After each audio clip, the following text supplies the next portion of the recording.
Hey guys, I got a new video for you today, and I figured I'd waited long enough from my last video where I teased you guys with these two Spyderco boxes to show you what it was. So I figured I'd go ahead and make this video and put it out there already. I'm gonna go ahead and start with the smaller box on top. And as you guys know, I normally like to carry a Spyderco Ladybug as my secondary, kind of more people-friendly, smaller blade. This is really nice because it fits into that fifth coin pocket in my jeans, kind of disappears in there. And, you know, when I bring it out to either open some mail or open up a box or something like that, you know, it doesn't attract a lot of attention. Now, the one thing that kind of as a drawback is because it is so small, I can't really get a full four-finger purchase on the handle itself. So I have to go ahead and maybe add a lanyard in the back or something to give me that. But you know, obviously that's the give and take that you have with this particular knife. Now, though it's a great knife, it performs very well. The other drawback is if I'm doing maybe something a little bit heavier, like not just opening up a box, maybe cutting it down. I find that the blade is not long enough. It's a little too short, so I end up having to work twice as hard to go ahead and do that if I am using this knife. So I'm always on the lookout for to improve my EDC and performance and stuff like that. So that's why I went ahead and wanted to try this out. And this is the Spyderco, as you guys can see there, Dragonfly 2. Now I've seen a couple of reviews on this, and I figured I went ahead and tried it out just to see how it works. So let me go ahead and show you guys. This is just the standard colorway for it, which is the black with the polished blade.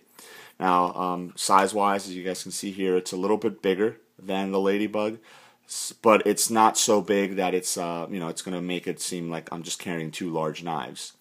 Now, another plus with the Dragonfly is that it does come with a pocket clip.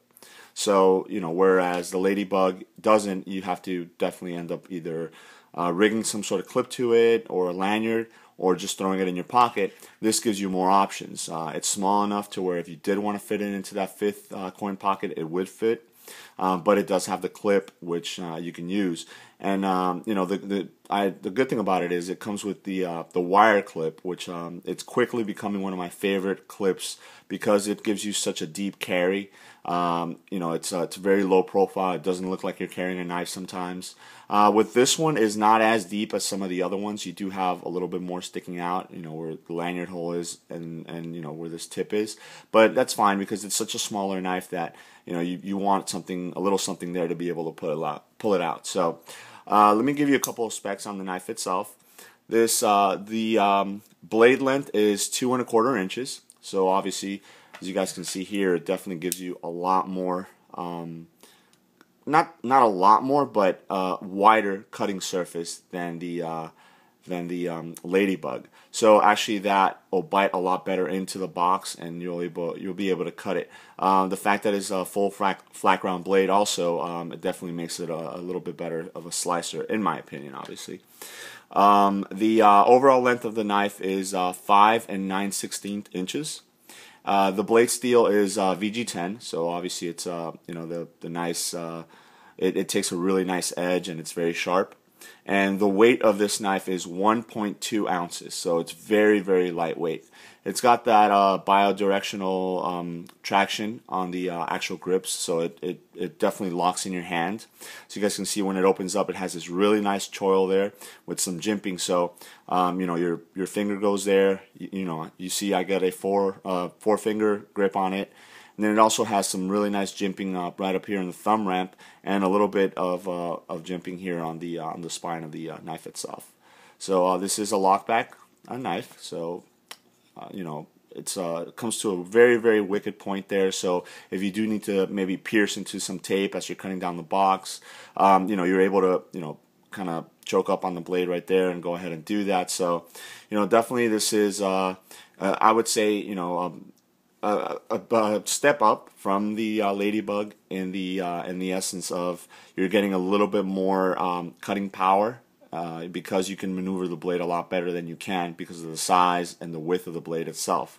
than you can on the Ladybug. So if you guys are looking for a pretty good secondary blade, I would definitely recommend the Dragonfly 2.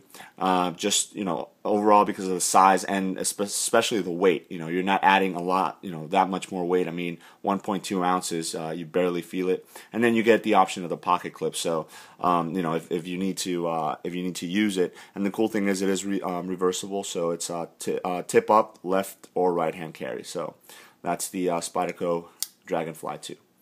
Now the other knife here, I know a lot of people were kind of trying to guess what it was and things like that, just based on the size of the box. And this is a knife that when I originally saw it, I was kind of iffy on the design. And then I saw it at a show, and I went ahead and picked it up just because I really wanted to try it out. But the key thing that sold me is as soon as I put it in my hand, the way it just felt in my hand, I just kind of fell in love with it. So this is the Spyderco Junior. I know there's a couple of reviews right now on YouTube on this particular knife, so let me go ahead and throw my 2 cents in there so you guys can see. It comes with the bubble wrap here. And right off the bat, one of the first things that I found was that the knife was actually a little bit smaller than it looked in the pictures and in the reviews and stuff like that. So, I was actually I was pretty glad, because I didn't want a knife that was going to be so big. If I wanted to purchase this particular style of knife. Now this is obviously what I would recommend as more of an EDC knife. Not a heavy user, but it's a good all-around blade. Now it has the large lanyard hole, which I really like, because if you do want to add paracord, you don't have to worry about gutting it or anything like that. Again, this one comes with the wire clip, so very nice deep ride. It still gives you a little bit of material up here, so you're able to grab it and pull it out if you have to. So it's not the one where it's going to go all the way down to the end. It is a free flow design, so it makes it really easy to clean, which is pretty nice on that. So let me give you a couple of specs. The blade length is 3 7/32 inches, so a little bit over 3.5 inches. So, it's obviously, as you guys can see, it's a really wide blade, which is really nice. It gives you a lot of cutting surface. It's also a full flat ground blade. The blade material is VG10 again, so it holds a really nice edge, and it's made in Seki City, Japan. The overall length of the knife is 7 1/4 inches, so you get a really nice knife there. And obviously the key design and the key feature of this knife is this really aggressive. I wouldn't call it a choil. It almost it's so wide on there that it becomes more of a guard. You can see it, my whole finger is pretty much guarded there, so that knife is not going anywhere once you grab it. You can see there I get a full 4-finger grip on the blade itself, and it's got some jimping right up here, so it's pretty aggressive, I would have to say. Your thumb definitely locks in there, and then just because of the guard that forms there, your fingers aren't going anywhere, so you can definitely maneuver this knife really easily if you have to do a lot of cutting or some more intricate work. Then you're definitely good to go. Now a lot of people might be wary as far as in reverse grip, if you would have to use this knife for a self-defense option, and let me tell you, it's just as comfortable. I definitely feel comfortable in the fact that if I had to maybe stab something, my hand is not going to go anywhere. It will definitely not ride up on the blade or anything like that. So, if you did have that question in your mind as far as how does it feel on reverse grip, it feels just as well as in the regular grip. Now, this does have the compression lock, and I'm a big fan of the compression lock. It's a very sturdy lock, and obviously because of the design of the handle and because of the design of the knife, that was pretty much the obvious choice for it. It does have the cutout on the other end, so it's real easy to get to. And just, obviously they couldn't go with anything else just because of, like I said, the design of the handle. It's so thin up in this area that any other type of lock would have just gotten in the way, and you wouldn't have been able to do such an aggressive design to it. So you guys can see the guard that forms there. It comes right up, so it contours really nice in between, these two fingers. So if you have, basically medium thin hands like I do to large thin hands, this will definitely fit really nice.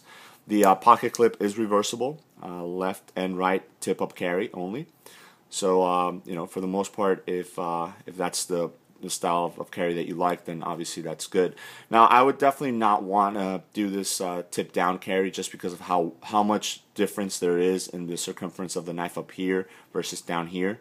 So as you can see, it's a lot wider here. So if you were to do this tip up, you'd have this whole thing on the on the top of your pocket versus tip down versus tip up. You only have this much showing on the top of your pocket. So that's basically the review on those two knives. Again, that's the Spyderco Junior, the Spyderco Dragonfly 2, and then just for a size comparison, I've got the Ladybug here.